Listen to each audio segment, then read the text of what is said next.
Oh, count the buckets! Ogunbowale was her only miss here so far. Atkins lowering her head, looking to push it. Beck Allen. The arena lights dimmed for halftime at Gainbridge Fieldhouse. But what caught Caitlin Clark's attention had nothing to do with the entertainment or the buzz of a sold-out crowd.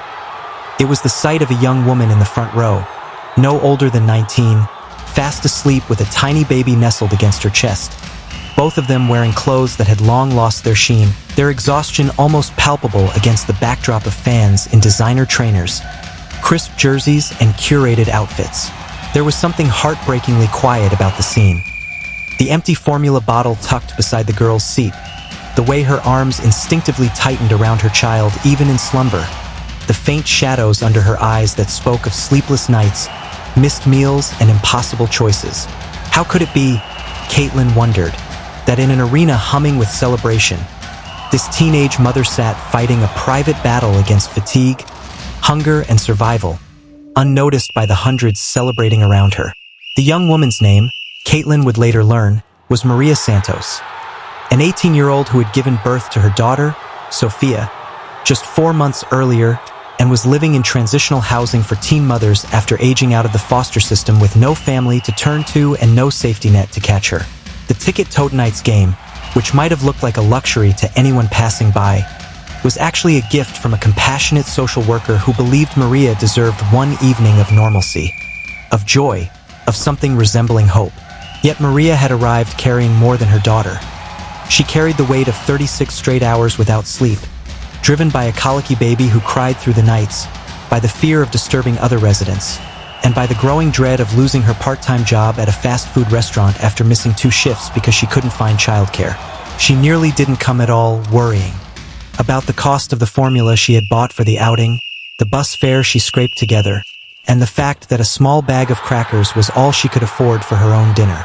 Still, something about watching Caitlin Clark, a young woman who had turned raw talent, relentless discipline, and quiet resilience into national stardom, pulled her to the arena like a small flicker of light in what felt like a storm without end. There was bitter irony in sitting in the front row of a professional basketball game whilst wondering whether she'd have enough money left for nappies and groceries. But Maria had learned long ago that life often held contradictions, and survival meant learning to exist inside them. As Caitlin watched the young mother sleep, she noticed every detail. The faint rhythmic movement of Maria's hand tracing small circles on Sophia's back even in her exhaustion. The plastic grocery bag repurposed as a makeshift nappy bag carrying only the bare essentials. The way Maria had contorted herself into the seat to give her daughter a comfortable perch, ignoring her own discomfort without hesitation. But what neither Maria nor the cheering crowd knew was that her quiet vulnerability had touched something deep within Caitlin, who understood, in her own way, the weight of expectations, responsibility, and dreams that felt bigger than the body meant to carry them. During a timeout in the third quarter, while the noise of the arena swelled with music and shouts, Caitlin found herself walking towards the front row, driven not by impulse but by instinct. An instinct to see, to acknowledge, to offer something small yet meaningful. Sophia was awake now, blinking up at the lights with the wide-eyed wonder only infants possess, while Maria remained in that fragile space between sleep and waking, her body slumped in a posture that suggested surrender more than rest.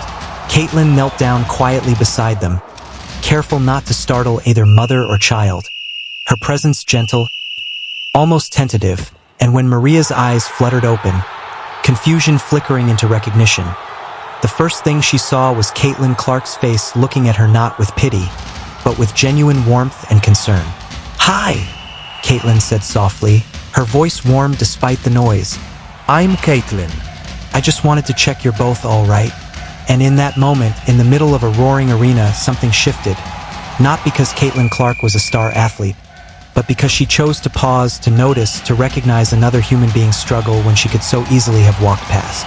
It was a reminder that sometimes the most powerful moments in sport are not the baskets scored or records broken, but the quiet exchanges of humanity that unfold between plays. When someone chooses compassion over convenience and transforms a stranger's night in a way big part of the reason. Pushing tempo, getting back. Joyner Holmes in for in white, another new addition.